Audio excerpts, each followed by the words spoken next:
रायगड जिल्ह्यातील माणगाव तालुक्यातील ताम्हिणी घाट परिसरात आज भीषण अपघाताची घटना घडली आहे। पुण्याहून माणगावच्या दिशेने येणारी खासगी प्रवासी बस ताम्हिणी घाटातील गारवा हॉटेल परिसरात रस्त्याच्या कडेला असलेल्या डोंगराला जोरदार धडकली। या भीषण अपघातात सुमारे 20 प्रवासी जखमी झाले असून त्यापैकी 5 ते 6 जणांची प्रकृती गंभीर असल्याची माहिती मिळते।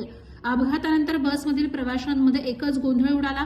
बसचा पुढील भाग पूर्णपणे चिरडला गेला असून अनेक प्रवासी सीटमध्ये अडकले होते। अपघाताची माहिती मिळताच माणगाव पोलीस, स्थानिक नागरिक आणि आपत्कालीन बचाव पथक तातडीनं घटनास्थळी दाखल झालं। जखमींना बाहेर काढून तत्काळ माणगाव उपजिल्हा रुग्णालयात उपचारासाठी दाखल करण्यात आले। प्राथमिक माहितीनुसार घाटातील वळणावर चालकाचे वाहनावरील नियंत्रण सुटल्याने हा अपघात घडल्याचा अंदाज व्यक्त केला जातोय। मात्र अपघाताचे नेमके कारण अद्याप स्पष्ट झालेलं नाही। घटनेनंतर काही काळ ताम्हिणी घाट मार्गावरील वाहतूक विस्कळीत झाली होती।